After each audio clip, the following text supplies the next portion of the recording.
सुप्रभात प्यारे बच्चों।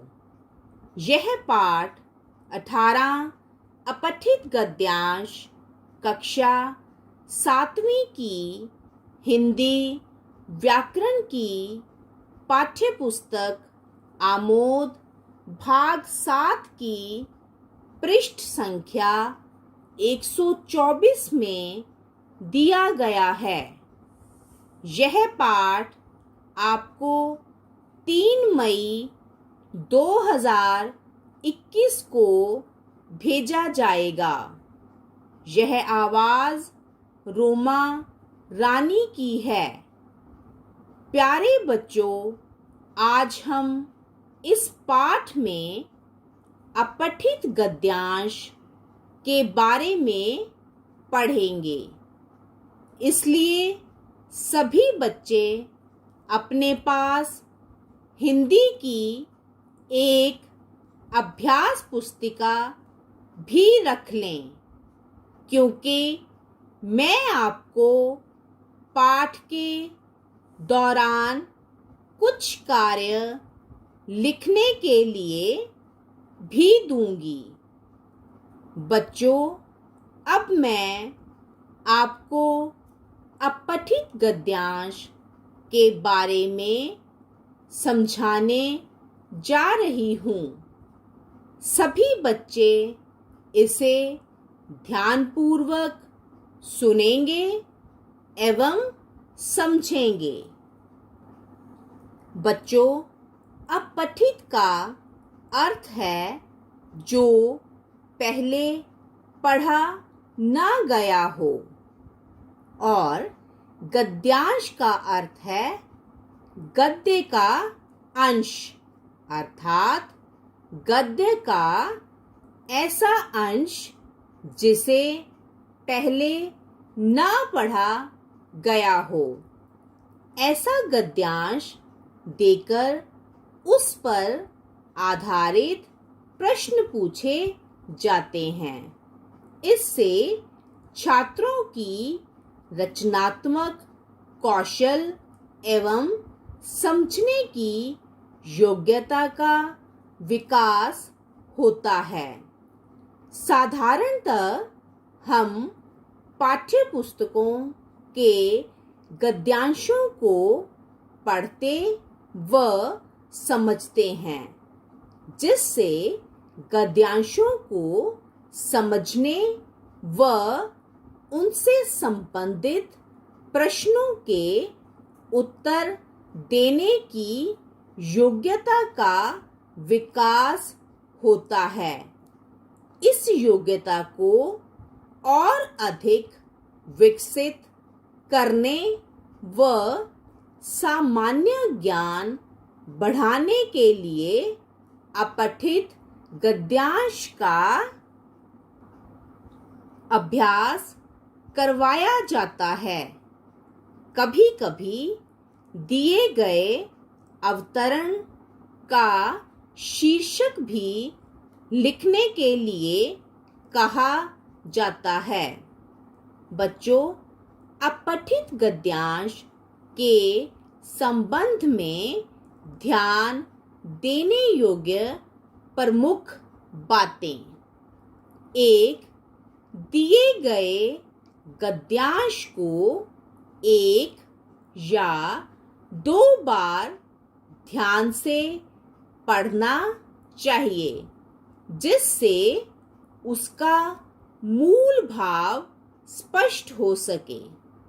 2.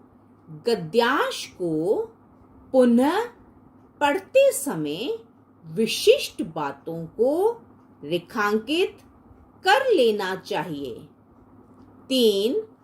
उत्तर को ज्यादा विस्तार देने की आवश्यकता नहीं होती।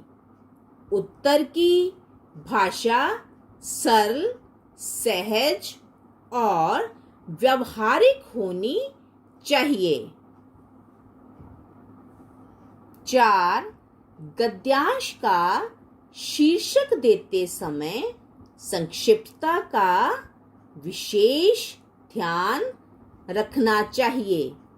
शीर्षक ऐसा होना चाहिए जिससे गद्यांश का मूल भाव स्वयं स्पष्ट हो सके। बच्चों, अब पठित गद्यांश का परीक्षा में बहुत महत्व होता है, क्योंकि इसमें अधिक अंक का हिस्सा समाहित होता है। बच्चों, मैंने आपको अपठित गद्यांश के बारे में समझा दिया है। अब मैं आपसे इस पर आधारित कुछ प्रश्न पूछूंगी। अब आप यहाँ 3 मिनट का अंतराल लेंगे और इन प्रश्नों के उत्तर अपनी अभ्यास पुस्तिका में लिखेंगे। प्रश्न 1, अपठित गद्यांश का शाब्दिक अर्थ लिखिए। प्रश्न 2, अपठित गद्यांश से किस कौशल का विकास होता है? प्रश्न 3, गद्यांश का शीर्षक देते समय किस बात का ध्यान रखना चाहिए? बच्चों, अब आपका अंतराल का समय समाप्त हो गया है। अब मैं आपको इनके उत्तर बताऊंगी। उत्तर 1, गद्यांश का ऐसा अंश जो पहले ना पढ़ा गया हो। उत्तर 2, रचनात्मक कौशल। उत्तर 3, शीर्षक देते समय संक्षिप्तता का ध्यान रखना चाहिए। बच्चों, आज हम इस पाठ में एक गद्यांश करना सीखेंगे। सभी बच्चे इसे ध्यानपूर्वक सुनेंगे एवं समझेंगे। बच्चों, नीचे दिए गए गद्यांश को ध्यानपूर्वक पढ़कर पूछे गए प्रश्नों के उत्तर लिखें। आपने परियों की कहानियां अवश्य पढ़ी सुनी होंगी।